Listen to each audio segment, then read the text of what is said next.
लोक निर्माण विभाग मंत्री विक्रमादित्य सिंह सोमवार को हमीरपुर पहुंचे और यहां पर निर्माणाधीन बस अड्डे का निरीक्षण किया। इस दौरान उन्होंने लोक निर्माण विभाग के अधिकारियों से बस अड्डे के निर्माण कार्य की प्रगति रिपोर्ट मांगी। विक्रमादित्य ने उस नक्शे को भी देखा जिस पर बस अड्डा बनाया जा रहा है। इस दौरान पत्रकारों से बातचीत के दौरान विक्रमादित्य ने कहा कि इस बस अड्डे के लिए अभी 60 करोड़ रुपए का बजट प्रस्तावित है। हालांकि बाद में जरूरत मुताबिक इसके बजट में वृद्धि संभव है। उन्होंने बताया कि अब बेहतर स्तर का बस अड्डा होगा। एचआरटीसी के द्वारा पीडब्ल्यूडी के माध्यम से इसका निर्माण कराया जा रहा है। इसके बन जाने से हमीरपुर शहर में वाहनों का आवागमन कम होगा, जिससे लोगों को सुविधा मिलेगी। साथ ही विक्रमादित्य ने बताया कि उन्होंने ज्वालाजी में बन रहे सुख आश्रय प्रोजेक्ट का भी निरीक्षण किया है। वहां पर भी बेहतर ढंग से कार्य चल रहा है और लगभग 1 साल में यह कार्य पूरे होने की संभावना है। विक्रमादित्य ने कहा कि सुख आश्रय प्रोजेक्ट मुख्यमंत्री का ड्रीम प्रोजेक्ट है। विक्रमादित्य ने नादौन में बन रहे इंडोर खेल स्टेडियम के निर्माण कार्य को लेकर भी जानकारी दी।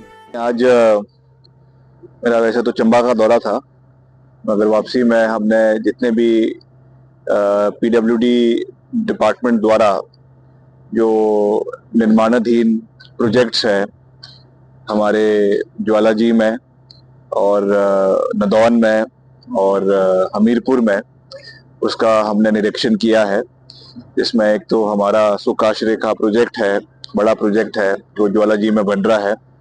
उसका भी मैंने साइट का विजिट किया है और बहुत अच्छे स्तर पे उसका काम हो रहा है और मुझे विश्वास है कि अगले साल भर के अंदर, साल 1.5 साल के अंदर उसका कार्य पूरा हो जाएगा। वैसे ही मुख्यमंत्री जी के निर्वाचन क्षेत्र में जो है स्पोर्ट्स का इंडोर स्टेडियम नादौन में बन रहा है, वो भी एक बहुत बड़ा प्रोजेक्ट है जिसमें सभी सुविधाएं युवाओं को उसमें प्रोवाइड करवाई जाएगी, चाहे वो इंडोर शूटिंग रेंज है, स्विमिंग पूल है, आपके कबड्डी का, वॉलीबॉल का और जितने भी मैट्स के अलग अलग स्पोर्टिंग इवेंट्स है, सबके लिए उसमें प्रोविजन रखा गया है। तो एक अच्छी सोच के साथ उसको बनाया जा रहा है और इसका काम भी बहुत अच्छी गति से चल रहा है, क्वालिटी वर्क हो रहा है। और उसी तरीके से जो हमारा जिले का मुख्यालय है हमीरपुर, वहाँ पर जो ये बस स्टैंड का कार्य यहाँ पे जो है इसका काम भी चला हुआ है। एचआरटीसी इसका जो है काम करवा रही है, पीडब्ल्यूडी इसका एग्जीक्यूशन कर रही है और करीबन अभी इसका एस्टिमेट करीबन 60 करोड़ का है, मगर इसका एस्केलेशन आने वाले समय में होगा और उसका एडिशनल बजट का प्रावधान भी सरकार करेगी और जल्द से जल्द ये बनकर तैयार हो, क्योंकि जो 4 लेन का कार्य भी यहाँ चल रहा है एनएचएआई के माध्यम से और जो बेटर कनेक्टिविटी के लिए और हमीरपुर शहर को डीकंजेस्ट करने के लिए ये बस स्टैंड बहुत महत्वपूर्ण है। बड़े लंबे समय से ये एक प्रपोजल था एचआरटीसी का कि ये बनना चाहिए, उसको वर्तमान सरकार पूरा कर रही है। तो ये भी हमारी प्राथमिकता है कि जो इसकी समय अवधि है उसके अंदर ये कार्य पूरा हो और इसका जो फायदा है वो हमीरपुर जिले के सभी लोग और यहाँ बाहर के लोग भी जो यहाँ आते हैं, अच्छी कनेक्टिविटी इलाके के अंदर हो, ये हमारी सरकार की प्राथमिकता है। वहीं प्रदेश की सड़कों की खस्ता हालत पर विक्रमादित्य ने कहा कि कई सड़कों का मेंटेनेंस का कार्य चल रहा है। प्रदेश सरकार सड़कों की स्थिति को बेहतर बनाने का कार्य कर रही है। उन्होंने कहा कि जल्द प्रदेश सरकार का नया बजट पेश होगा। इसमें एनुअल मेंटेनेंस बजट के तहत हिमाचल के विभिन्न क्षेत्रों के लिए बजट का प्रावधान किया गया है। नहीं, सड़कें तो देखिए कई बीच में सड़कें हैं जिनका मेंटेनेंस का कार्य लगातार जो है वो चल रहा है। अभी हमारा नया बजट पेश होगा और उसमें हमने एनुअल मेंटेनेंस प्रोग्राम के तहत प्रदेश के हर क्षेत्र को बजटरी प्रोविजन करवाया है। कई जगहों पे जहाँ पे कोई ब्लैक स्पॉट्स है उनके रखरखाव के लिए भी हमने अलग से बजट का प्रावधान करवाया है। नई सड़कों का निर्माण भी हो रहा है। तो अभी प्रदेश के अंदर करीबन 35,000 स्क्वायर किलोमीटर सड़कें प्रदेश में बन चुकी है। हम एक बहुत बड़ा जाल तो पूरे प्रदेश में सड़कों का है।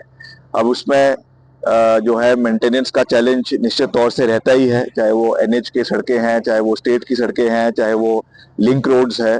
तो उस पर हम लगातार उसका प्रयास कर रहे हैं कि क्वालिटी को इम्प्रूव किया जा सके। उसके लिए मैं खुद हम प्रदेश के अलग अलग क्षेत्र का दौरा भी कर रहे हैं, हम इसका रिव्यू बैठक्स भी कर रहे हैं। तो पूरा प्रयास जो है वो हो रहा है।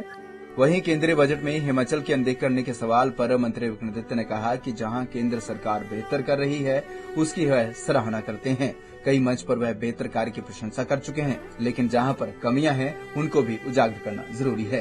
तो हमेशा चाहे हिमाचल में है चाहे दिल्ली में है, जिसमें अच्छा काम किया है उसमें हमने समर्थन किया है, उसमें हमने थैंक्स भी किया है। मैं तो विधानसभा के सभा पटल पर गडकरी साहब का धन्यवाद किया है विधानसभा के अंदर, तो इससे ज्यादा और क्या हो सकता है। मगर जहां पर कमियां हैं उसको भी उठाना हमारा दायित्व है। ये ठीक है कि हिमाचल को केंद्र जो स्पॉन्सर्ड स्कीम्स है उसमें पैसा मिल रहा है और वो पैसा हिमाचल को ही नहीं हर राज्य को मिल रहा है, वो एक बात है, एक पहलू है। मगर दूसरा पहलू ये भी है कि जो हमारा डिजास्टर प्रदेश के अंदर हुआ, प्रदेश में जो 14वें वित्त आयोग के जो रिकमेंडेशंस के बाद हमारा रेवेन्यू डेफिसिट ग्रांट जो 13,000 करोड़ रुपए होता था वो 3,000 करोड़ रुपए रह गया। और ये भी एक हकीकत है कि अभी जो केंद्र का बजट आया उसमें जम्मू कश्मीर को 25,000 करोड़ जो है ग्रांट इन एड दिया गया है, हिमाचल को 1 रुपया उसमें नहीं दिया गया है। तो इसके लिए हमको उस आवाज को उठाना है, हमारा दायित्व है, हमारी जिम्मेवारी है। तो इसको भाजपा को इसको किसी निंदा के रूप में नहीं देखना चाहिए। ये केवल हिमाचल के होने के नाते हमारा दायित्व है। और मैं तो नेता प्रतिपक्ष से, पूर्व मुख्यमंत्री जी से ये कहूंगा कि आप भी इस विषयों को, हिमाचल के विषयों को उठाए। हर तरीके से केवल गणेश परिक्रमा हर चीज में नहीं होनी चाहिए। जहां पे अच्छा काम होना है वहां समर्थन करें, जहां पे लग रहा है कि कोई शॉर्टकमिंग्स है, हिमाचल के साथ कोई सौतेला व्यवहार हो रहा है, तो आपको भी हिमाचल की आवाज को आदरणीय प्रधानमंत्री जी के समक्ष उठाना चाहिए। पंजाब केसरी टीवी के लिए हमीरपुर से अरविंदर सिंह की रिपोर्ट।